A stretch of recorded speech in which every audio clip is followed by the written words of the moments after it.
Right then, welcome to our first session today, which is going to be on medicine in medieval England. This will be the first in a series of revision sessions that I'm providing for you. The important thing to note is that this content is enough for you to be targeting a grade 4 or 5 or even a 6 potentially, but if you're targeting a grade 7, 8 and 9, you should be using the information contained on these slides plus your own revision. So today's session, we're going to be covering all the key content that Edexcel requires teachers to teach, and that's on the screen now. So we're going to start off by looking at the ideas about the cause of disease and illness. We're then going to look at how people in the medieval time tried to prevent and how they tried to treat illness, and then we're going to be looking at our case study, which, as you know, is the Black Death. Okay. What I would like you to do is, before we get started, is you should have access to this resource, this revision mind map. Just pause the video and write down as much information as you can remember for each of the headings, and then resume the video for me to go through the key content that you need to know. Okay, so pause the video now. Okay, so hopefully now that you've paused the video, you're ready to start learning about the key content for each heading. So the first thing we look at is religious and supernatural explanations. For supernatural, the key thing that you need to know for supernatural is astrology. And astrology is the belief that the positions of the planets could help to cause particular types of disease and illness. And when training, physicians would actually spend time studying astrology and the 12 signs of the zodiac. So that would be part of their 7-year training course at university. They would have units on astrology. Okay, and astrology is going to come up particularly in the case study of the Black Death as well, so we'll revisit that in a minute. The other, the religious explanation is the idea that sickness and illness come as punishments from God for people's sinful behavior. You've got to remember that we are dealing with the medieval world. Nearly everybody at the time was Christian, they did believe in God, and as a result this is one of the most popular explanations for disease and illness. So now we're going to move on to something called rational explanations. And that doesn't mean that they're necessarily correct. That just means that there is some attempt to scientifically explain disease and illness. So the first one that you need to know, which is really important, is miasma. And miasma is the idea that horrible smells could cause disease and illness. And again, you've got to picture, the medieval world. Strong smells would have been common, especially in a time when there was no sewage system. So it's not surprising that people connected those strong smells with illness. The other rational explanation that you need to know about is the theory of the 4 humours. So that dates back all the way to Hippocrates, who is an ancient Greek doctor working in the 5th century. So that means Hippocrates is not within our time period. But the reason why we are studying him is because the church made it compulsory for training physicians and people who are specializing in medical knowledge to read the work of Hippocrates. So that's why Hippocrates is important. This is what Hippocrates says. All right. So he says that the diseases and illnesses have nothing to do with religion, but is the product of 4 bodily liquids, and these liquids are known as humours. If those humours, so those liquids, are out of balance, so you've got too much of one and not enough of another, that means you would become ill. All right, and the 4 liquids or the 4 humours are as follows: so blood, phlegm, yellow bile and black bile. What you then need to know is how Galen comes along and develops Hippocrates' theory. So again, Galen is not from the medieval period, he's from ancient Rome. But again, the reason why we study him is because his work was compulsory, like Hippocrates. All right. So Galen comes along and he contributes this, and this is the most important part that you need to know in terms of Galen's contribution: the theory of opposites. So that is the idea that the treatment a person should receive has to be linked to the humour they have too much of. All right. So I'll say that again. It's the idea that the treatment a person should receive has to be linked to the humour they have too much of. All right, so let's give an example. So if you had a cold, what we would call a cold, they back then didn't have the name cold for it. Instead, they would see the symptoms of a runny nose and sneezing as the result of too much phlegm. And the reason why is phlegm is cold and wet. So the idea that your symptoms match your kind of what you have too much of. So if you've got too much phlegm, so cold and wet, that's the reason why you're sneezing all over the place. Now, to deal with that, Galen said that you had to consume something, some food or a drink, which would be the opposite of that. So cold and wet, the opposite of cold is hot, and the opposite of wet is dry. So Galen would recommend that potentially, eating some cooked meat or, any type of cooked food would be the best way to get over a cold, okay, or what we would call a cold. All right, that's what's going to deal with the symptoms. Okay, now let's move on from ideas behind the causes of illness to start to have a look at treatment in the medieval period. So the first treatment you need to know is religious treatments, and they're on the screen there. So we've got fasting, going without food, praying, going on a pilgrimage, which is a long religious journey, and then flagellation. If you do not know what flagellation is, that is when people would whip themselves as a sign of them showing that they were sorry to God. However, flagellation is only becomes popular during the Black Death. So do not talk about it unless the question is asking you about the Black Death. Our second type of treatment is treatments linked to the four humours. So because of the theory of opposites, several treatments are created to deal with that problem. So let's say, for example, you have too much blood. Several treatments are devised to deal with that. Okay. So first of all, you have bloodletting. So that's releasing blood from the body. That can be done through cupping, leeching, and potentially just making a cut into the vein as well. The second form of treatment is purging, and that can happen in either two ways. So if you've got too much blood or too much phlegm, you would swallow an emetic, and an emetic is just a fancy word for something that's just going to make you chuck up. All right, and when you throw up, the idea is that that too much blood or too much phlegm, that's being released from your body. Another type of purging is when you're given a laxative, and that basically means you need to go to the toilet for a number 2. Okay, again, the same idea. The humour that you have too much of is being released. And then finally, we've got bathing, and the idea there is that you would have a warm bath with herbs, and that would draw out all of the humours in your body. Okay. So that's the first set of treatments. We've then got herbal remedies. That is very simple. It's just the use of herbs to cure infection and illness. So for example, honey is put on wounds to fight infection. We've got aloe vera is used for digestion. We then have supernatural treatments. Now supernatural, this is really important. Supernatural is a treatment based on the idea of spirits. So as you can see in this diagram here, you might a physician might trepan a skull, and what that basically means is that they would drill a hole into the skull because they thought that would be a case of releasing demons. All right, so releasing spirits. That's what supernatural is about. Don't get it confused with superstitious. So superstitious treatments are treatments with no scientific basis. All right, so for example, wearing a magpie beak around your neck to cure a toothache, there is not even an attempt to justify that in science. Okay, that's why we would call that a superstitious treatment. Okay, then let's move on to preventions. So again, we've got religious preventative measures, so praying, donating to charity, the idea that you asking for God's protection is going to protect you from illness.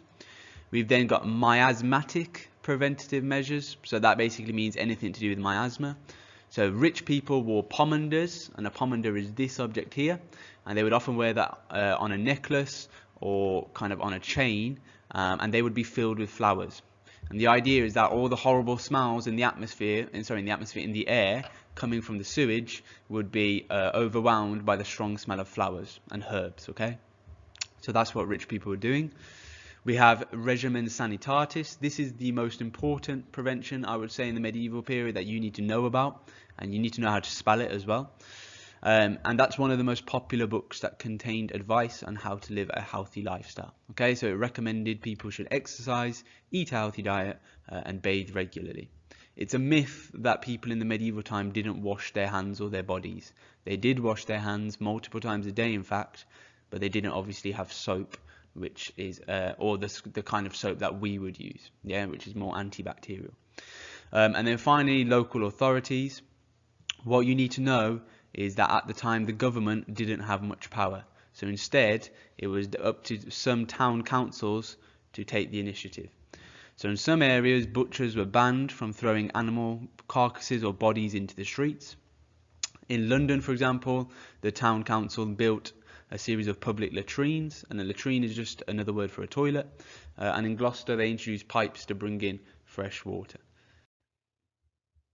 And then finally, in terms of treatment and prevention, you need to know who actually is providing care in the medieval period. So we have four different types of people providing care.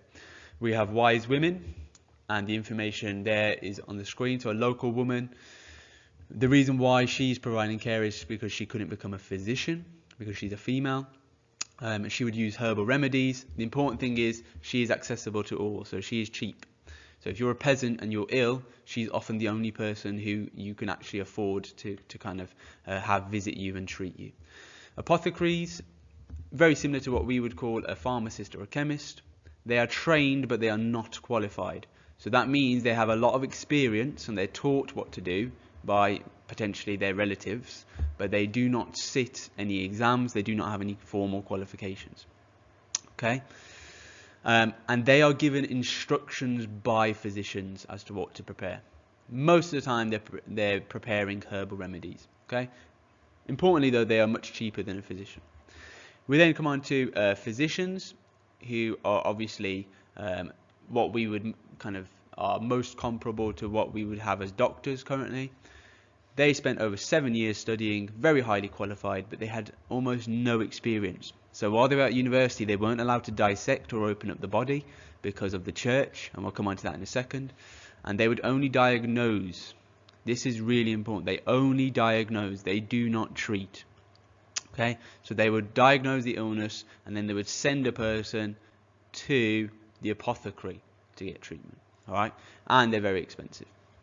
And then finally, barber surgeon, they are untrained in a similar way to the apothecaries. Sorry, they are unqualified and untrained, but they are experienced, okay? They can do basic surgical operations, such as removing teeth or amputating limbs, but they do not use anesthetic or antiseptic, all right? And we would say that they are relatively affordable. So most people could have afforded to see the barber surgeon, especially those people living in the towns and the cities at the time. Okay, now let's move on to the Black Death. You need to know specific causes, or what people thought caused the Black Death from the time period. So you need to know, first of all, the fact that a lot of people saw the Black Death as a punishment from God. Astrology was also important again, especially the position of these three planets, so Mars, Saturn and Jupiter. That was linked to the Black Death. Then miasma. So at the time there was a series of volcanic eruptions and earthquakes that had happened in different parts across the world. People believed that those had triggered poisonous smells to be released into the air. So that was a really popular explanation for why the Black Death started. And then finally, we have an example of very early racism or anti-Semitism. So Jewish people were blamed for poisoning mouths and the drinking water for certain villages. Okay, so those are your four causes that you should know.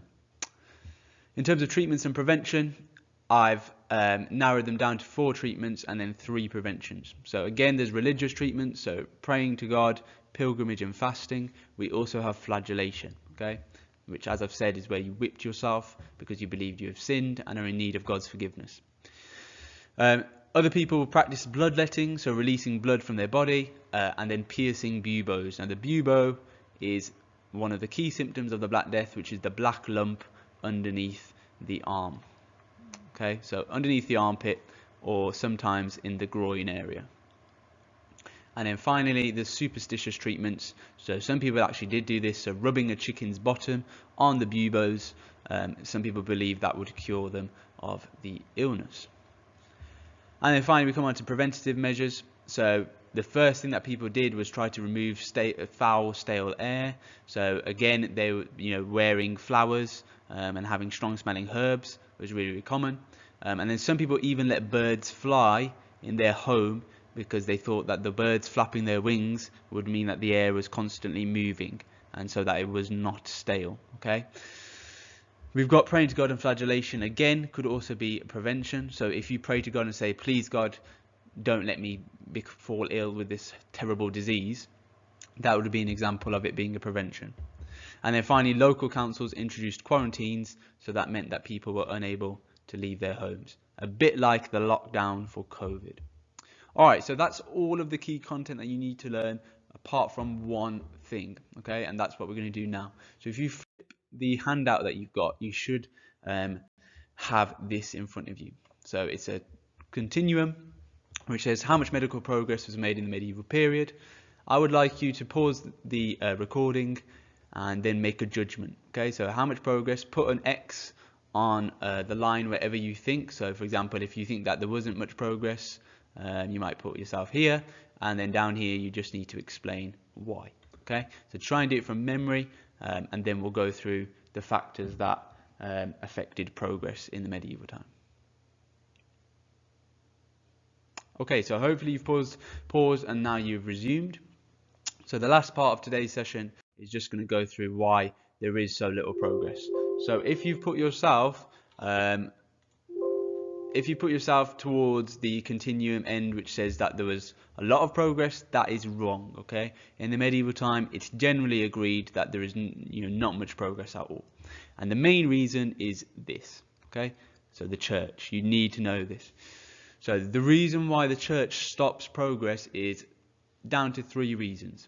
First of all, they promote the work of Galen and Hippocrates. Anybody who disagreed with Galen or Hippocrates was rejected by the church.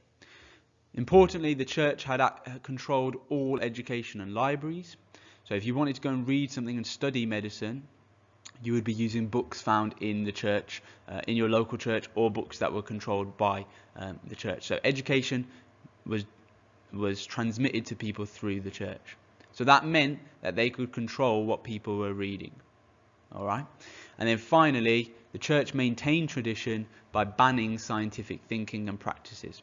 So for example, because bodies were seen as holy, it was forbidden for them to be cut open, so dissected, to see what was inside. Okay? And that meant that for hundreds of years, people couldn't work out the structure of the human body, the anatomy of the human body, and that obviously meant that they couldn't understand how the body worked, which affects their ability to treat it.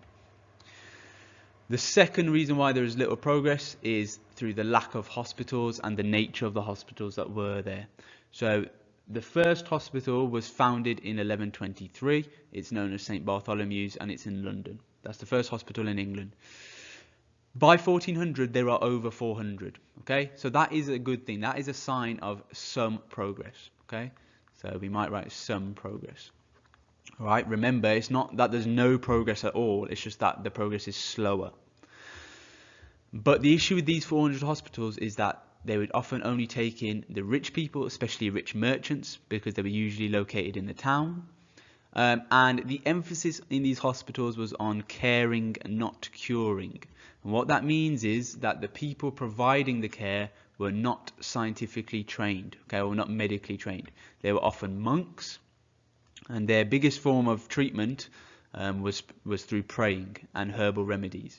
Okay, so it's all about providing care rather than trying to cure the person of the illness. Okay, so that is the reason why hospitals were not very effective in the medieval time period. As an optional piece of information, so if you're targeting a slightly higher grade, you probably want to be aware of the focus of the king and government.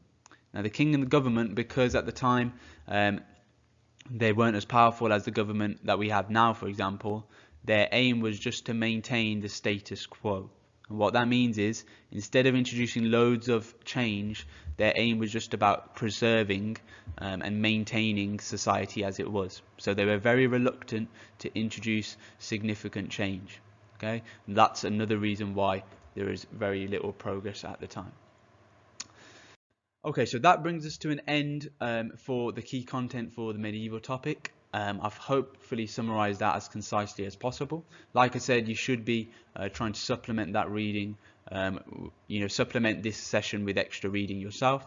I will be doing a podcast or kind of another session focusing on some of the exam questions you might be asked to do with the medieval topic. So as you can see here on the screen,